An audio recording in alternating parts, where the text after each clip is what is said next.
Սիրելի ժողովուրդ, սիրելի բարեկամներ, ես ողջունում եմ ձեզ։ Եթե դուք լսում եք իմ ձայնը եւ տեսնում եք ինձ, դուք գիտեք ինչ անեք եւ ինչ գրեք մեկնաբանության մեջ։ Այն խոսքը, որով ես ուզում եմ կիսվել, վերաբերվում է յուրաքանչյուր մարդուն, որովհետեւ շուտ թե ուշ յուրաքանչյուր մարդ պետք է կանգնի այդ ընտրության առաջ։ Շատերին թվում է, որ նրանք կարող են պարզապես ձեռքերը լվանալ, մի կողմ քաշվել եւ մնալ այդպիսով մնալ անպարտ, բայց մենք պետք է հարց տանք ինքներս մեզ, ինչ է կատարվում աշխարհում, հաշվի առնելով համաշխարհային իրադարձությունները եւ այն իրադարձությունները, որ կատարվում են այսօր Հայաստանում։ Ինչպես է աշխարհը վերաբերվում ճշմարտությանը, ինչու է աշխարհը անտեսում ճշմարտությունը եւ արդյոք ինչ որ նոր բան կա։ Սողոմոնի Մաստունը ասում է, որ ինչ որ եղել է, այն էլ կլինի, եւ ինչ որ կլինի, այն արդեն եղել է։ Արդյոք 21-րդ դարի քաղաքակիրթ աշխարհը ավելի ունակ է դարձել ընկալելու ճշմարտությունը, լինելու ավելի ճշմարտասեր, արդարասեր, մարդասեր, թե 21-րդ դարը իր հետ բերել է միայն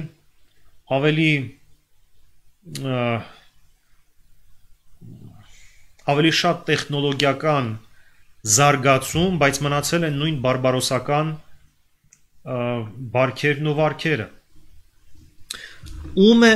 ընտրում այսօր աշխարհը եւ ում ենք ընտրում մենք, Քրիստոսին թե Բարաբային։ Շուտ թե ուշ յուրաքանչյուր մարդ, յուրաքանչյուր ազգ պետք է առնչվի այդ հարցի հետ։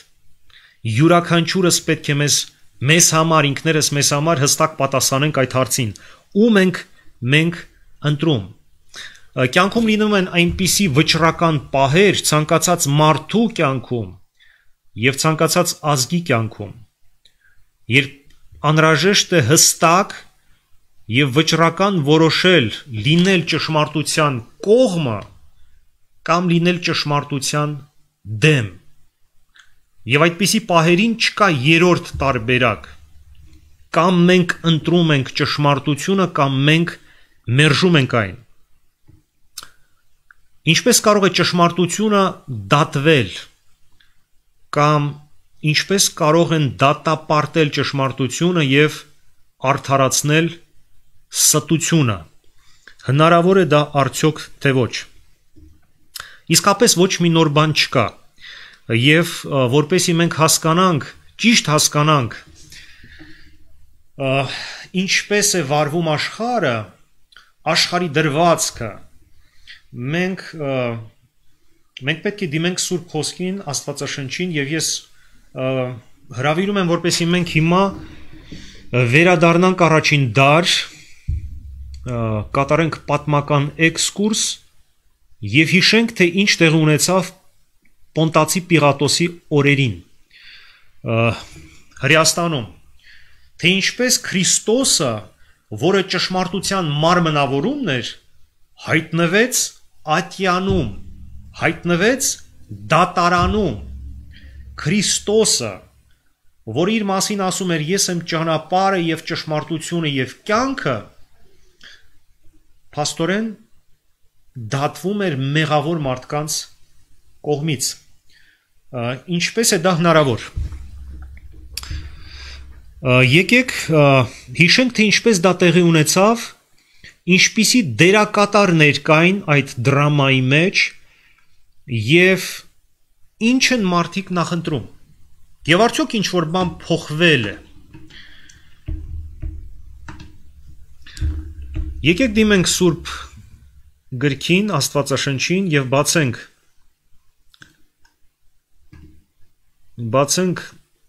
Մատթեոսի ավետարանը եւ ընթերցենք։ Ինչպես Քրիստոսը հայտնվեց Պիղատոսի ատյանում։ Ուրեմն կարճ նախաբան հրեա առաջնորդները, քահանաները, որոնք տրամադրված էին շատ ծայրահեղական, որոնք նախանձից դրդելով որոշում են Քրիստոսին ձերբակալել եւ ձերբակալում են եւ մատնում են Պիղատոսին, որպեսզի նա սպանվի։ Եվ ահա այստեղ գրված է. «Եվ Հիսուսը կանգնեց կուսակալի առաջ, եւ կուսակալը հարցրեց նրան եւ ասեց. Դու ես հրեաների թագավորը։ Հիսուսն էլ ասեց նրան. Դու ես ասում։ Եվ երբ որ քահանայապետներից եւ ծերերից ամբաստանվում էր, ոչինչ չպատասխանեց։ Այն ժամանակ Պիղատոսը ասեց նրան. Չես լսում, որչափ բաներ են վկայում քեզ հակառակ։ Եվ նա նրան ոչ մեկ բան էլ չպատասխանեց, մինչև որ կուսակալն էլ շատ զարմացավ։ Բայց սովորություն էր կուսակալին տոնի ժամանակին մեկ կապված արձակել ժողովրդի համար, որին որ ուզեին։ Եվ այն ժամանակ մի նշանավոր բանտարկյալ ունեին անունը Բարաբա։ Մյուս ավետարանիչները նշում են, որ այս Բարաբան մարդասպան էր եւ խռովարար։ Արդ երբ որ նրանք հավաքվեցան, Պիղատոսը ասեց նրանց. Ո՞րն եք ուզում, որ ձեզ համար արձակեմ, Բարաբային, թե Հիսուսին, որ Քրիստոս է կոչվում, որովհետև գիտեր, որ նախանձով էին մատնել նրան։ Ուրեմն նկատեք, որ այստեղ պարզ գրված է, մենք կարդացինք, որ Պիղատոսը հստակ գիտեր, նրան տեղեկացրել էին, որ հրեա առաջնորդները եւ քահանաները նախանձից դրդված էին մատնել Քրիստոսին։ Նա գիտեր, որ Քրիստոսը ոչ մի սխալ բան չի գործել, որպես այն ժամանակվա հռոմեական կայսրության ներկայացուցիչ, այն ժամանակվա քաղաքակիրթ աշխարհի ներկայացուցիչ եւ դատավոր կուսակալ Պոնտացի Պիղատոսը նա քննեց Քրիստոսին, քննեց բոլոր փաստերը, վկաների բոլոր ասացները եւ նա եկավ եզրակացության, որ Քրիստոսը ոչ մի մեղք չունի, ոչ մի պատճառ չկա նրան ձերբակալելու կամ նրան պատժելու, առավել եւս նրան սպանելու։ Բայց Պիղատոսը թույլ է տալիս առաջին իր ամենամեծ սխալը, երբ որ նա գնում է փողզիչման կեղծավոր քահանաների եւ այն ամբոխի խաժամուժի հետ, որը բերել էր Քրիստոսին, որպեսի Քրիստոսը սպանվի։ Եվ այդ առաջին շատ ճակատագրական սխալը, որ նա արեց, նա մեկ հարթության վրա է դնում Քրիստոսին եւ Բարաբային։ Այսինքն անմեղ Քրիստոսին եւ մարդասպանին նա նույն կարգավիճակում է տեղավորում, երբ որ նա ասում է ում արձակեմ ձեզ համար, ով է ձեր կարծիքով արժանի ամնիստիայի այն ժամանակվա իրենց սովորության համաձայն։ Եվ հետաքրքիր է, որ նա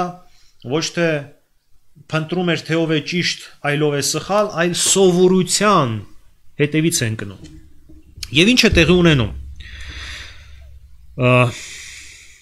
Ինչ է տեղի ունենում այդ ատյանում։ Ում է ընտրում ժողովուրդը, ում է ընտրում Պիղատոսը, ինչու Պիղատոսը վճռական որոշում չի կայացնում, որպեսի կանգնի եւ պաշտպանի ճշմարտությունը, որովհետեւ Քրիստոսը մարմնավորված ճշմարտությունն էր։ Բայց նա չի գտնում իր մեջ ուժ եւ համարձակություն, որպեսի կանգնի ճշմարտության կողմ։ Եվ գնում է փողզիչման։ Տեսնելով, որ նա չի կարող պարզապես Քրիստոսին արձակել, նա ենթադրում է, որ եթե նա դուրս բերի Բարաբային, այդ մարդասպանին, որի դեմքի վրա արտացոլվում էր նրա հանցագործությունը, որ ժողովուրդը բնականաբար ի հակադրություն կտեսնեն Քրիստոսի մաքրությունը, սրբությունը եւ թագավորական արժանապատվությունը, որը արտացոլվում էր Քրիստոսի դեմքում եւ Քրիստոսի կեցվածքի մեջ։ Եվ տրամաբանորեն թվում է, թե ժողովուրդը այդ ամբողջը պետք է ընտրեր Քրիստոսին։ Բայց պատմությունը այլ ձև է զարգանում։ Եվ նույն Մատթեոսի ավետարանում մենք կարող ենք շարունակել, այստեղ գրված է. Բայց քահանայապետները եւ ծերերը ժողովրդին համոզեցին, որ Բարաբային ուզեն, իսկ Հիսուսին կորցնեն։ Եվ կուսակալը պատասխանեց եւ ասեց նրանց. այս երկուսից ո՞րն եք ուզում, որ արձակեմ ձեզ համար, եւ նրանք ասեցին Բարաբային։ Այսինքն քահանայապետները ինչ որ ազդեցություն են ունենում, այսինքն տեղի է ունենում ինչ որ մանիպուլյացիա, տեղի է ունենում ինչ որ սխալ չի լինի ասել, երևի պրոպագանդա, որի արդյունքում ամբողը խաժամուժը գտնվելով քահանաների եւ իշխանավորների հրյաների ազդեցության տակ պարզապես ընտրում են այն, ինչը ցանկանում են քահանաները։ Եվ շարունակությունը կարդանք։ Այստեղ գրված է, որ նրանք ասեցին Բարաբային։ Պիղատոսն էլ ասեց նրանց. ապա ինչ անեմ Հիսուսին, որ Քրիստոս է կոչվում։ Եվ ամենքն ասեցին. թող խաչվի։ Եվ կուսակալն ասեց. ապա ինչ չար բան է արել։ Բայց նրանք էլ ավելի էին աղաղակում եւ ասում. խաչվի։ Պիղատոսն էլ երբ որ տեսավ, թե ոչինչ օգուտ չի անում, այլ ավելի խռովություն է լինում, ջուր առավ, ձեռքերը լվաց ժողովրդի առաջին եւ ասեց. ես այդ արդարի արյունից անմեղ եմ, դուք տեսեք։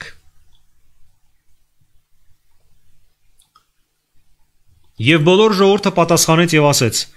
դրա արյունը մեզ վրա եւ մեր որդկանց վրա։ Այն ժամանակ նա Բարաբային արձակեց նրանց համար եւ Հիսուսին ծեծելուց հետո հանձնեց, որ խաչվի։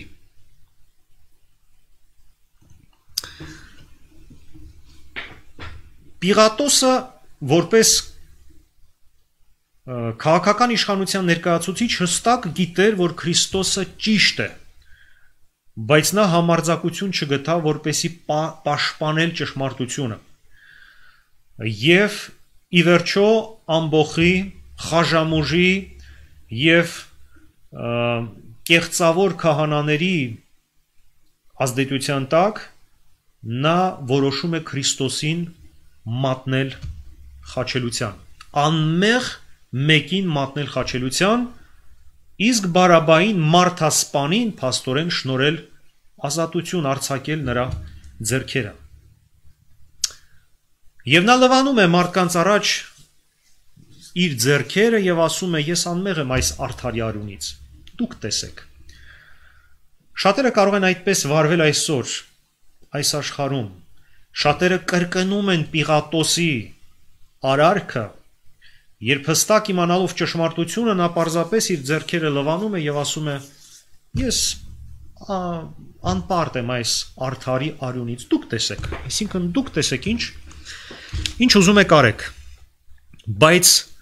այդպիսի արարքը չի կարող մնալ անհետևանք։ Հովհաննես Թումանյանը իր հայտնի ստեղծագործության մեջ, որը վերնագրված է Մեծ եւ անմահ, նա ներկայացնում է, որ Քրիստոսի սխրանքի վեհությունը նրանում չէր, որ Քրիստոսը խաչվեց Պոնտացի Պիղատոսի օրոք մեկ անգամ, այն էլ Հրեաստանում։ Ոչ։ Նա ասում է, որ Քրիստոսի սխրանքի մեծությունը նրանում է, որ նա խաչվում է ամեն օր եւ ամեն տեղ, ամեն անկյունում եւ մեր անկյունում, ասում է մեծն բանաստեղծը։ Եվ այս աշխարհը նորից եւ նորից ընտրության առաջ է կանգնում ում ընտրել, Քրիստոսին թե Բարաբային, ճշմարտությունը թե ստությունը։ Եվ տարբեր նկատառումներից ելնելով հաճախ ընտրում են նորից ոչ Քրիստոսին, ոչ ճշմարտությունը։ Ինչու դա տեղի ունեցավ։ Եվ ինչու Պիղատոսը չպաշտպանեց Քրիստոսին, չպաշտպանեց փաստորեն ճշմարտությունը։ Չէ որ նա դրա համար էր կարգված, որպեսի արդարադատություն կատարի։ Պատճառն այն էր, որ նա Պոնտացի Պիղատոսը, որը Հրեաստանում թագավորում էր, այսինքն կուսակալ էր, մեր թվարկության 26-ից 36 թվականները, նրա աթոռը, նրա գահը, նրա իշխանությունը առանց այդ էլ երերվում էր, եւ նա վախենում էր, որ հակառակն անելով խաժամուժին եւ ամբոխին եւ խորամանկ քահանաներին, նա կկորցնի իր փաստորեն քաղաքական իշխանությունը։ Բայց պատմությունը ցույց է տալիս, որ նա դատապարտելով արդարին չպաշտպանեց եւ չպահպանեց իր դիրքը, որովհետեւ 36 թվականին մեծ խռովությունից հետո նրան ի վերջո զրկեցին այդ քաղաքական իշխանությունից եւ դիրքից։ Եվ ավանդության համաձայն 41 թվականին Գալիայում նա ի վերջո ավարտում է իր կյանքը ինքնասպանությամբ։ Անհնար է ձեռները լվանալ եւ մի կողմ քաշվել այն պահին, երբ որ պետք է վճռական որոշում կայացնել ի օգուտ ճշմարտության եւ մնալ անպարտ կամ հասնել նպատակներին։ Եվ Պիղատոսի կյանքը դա ցույց է տալիս։ Իսկ ինչ տեղ ունեցավ հրեա քահանաների եւ այդ ժողովրդի խաժամուժի հետ, որը դատապարտեց Քրիստոսին խաչելության, որոնք իրենց բերանով շուրթերով ասեցին, որ նրա արյունը մեր եւ մեր զավակների վրա լինի։ 40 տարի անց նրանց խոսքերը իրականացան։ 70 թվականին հռոմեական կայսրության զորքերը, որոնց հրեաները մատնեցին Քրիստոսին, կարծես թե որոնց հետ նրանք ցանկանում էին լավ, բարի հարաբերություններ ունենալ, եւ ինչպես քահանաները պնդում էին, որ ավելի լավ է մեկը մեռնի, այսինքն Քրիստոսը մեռնի, քան թե ամբողջ ազգը կորչի, ի վերջո նրանց կեղծավորությունը եւ ստությունը բացահայտվում է 40 տարի անց 70 թվականին Տիբերիոսը հռոմեական զորքերի հետ միասին ոչնչացնում է եւ դաժանաբար սպանում է հրեաներին եւ Երուսաղեմը հավասարեցնում է հողին եւ այն կանխասումները, այն մարգարեական խոսքը, որ Քրիստոս ասաց, վայ ձեզ, որ չճանաչեցիք ձեր այցելության ժամը, ի վերջո իրականացավ։ Եվ հրեաները, որոնք մերժեցին ճշմարտությունը, հանուն իշխանությունը պահպանելու, քահանաները, որ կարծես թե ժողովրդի համար էին անում եւ իշխանությունը պահելու համար էին անում, ի վերջո կորցրեցին ամեն ինչ։ Եվ կա եւս մի փոքր խումբ, դա աշակերտներն էին, որոնք շատ քիչ էին եւ որոնք Քրիստոսի խաչելության ժամանակ շատ մեծ հիասթափություն վերապրեցին եւ զգում էին իրենց շատ միայնակ եւ լքված։ Բայց Քրիստոսի հարության ժամանակ նրանց հոգին հառնում է եւ նրանք նոր շունչ եւ նոր կյանք են ստանում, որպեսի հաղթական հռչակեն Քրիստոսի մասին լուրը։ Եվ նա, ով ընտրում է Քրիստոսին, ով ընտրում է ճշմարտությունը, անկախ հետևանքներից, նա չի կարող պարտվել։ Քրիստոսը երբեք չի պարտվել եւ երբեք չի պարտվում։ Եվ նա, ով վճռականորեն ընտրում է Քրիստոսին, չի կարող պարտություն կրել։ Ում է ընտրում այսօր աշխարհը։ Ում եք ընտրում դուք, Քրիստոսին թե Բարաբային։ Ում մենք այսօր պետք է ընտրենք։ Թող Աստված օրհնի, որ մենք կատարենք ճիշտ ընտրություն եւ շարունակենք մեր աղոթքներում խնդրել, որ Աստծո օրհնությունը եւ Աստծո ճշմարտությունը ակնհայտ լինի մեր երկրում եւ ամբողջ աշխարհում, եւ շատերի աչքերը բացվեն եւ նրանք կարողանան տեսնել, թե ինչքան վտանգավոր է պարզապես ձեռքերը լվանալ, մի կողմ քաշվել, երբ որ պետք է եւ անհրաժեշտ է վճռական ընտրել ճշմարտությունը։ Աստված օրհնի։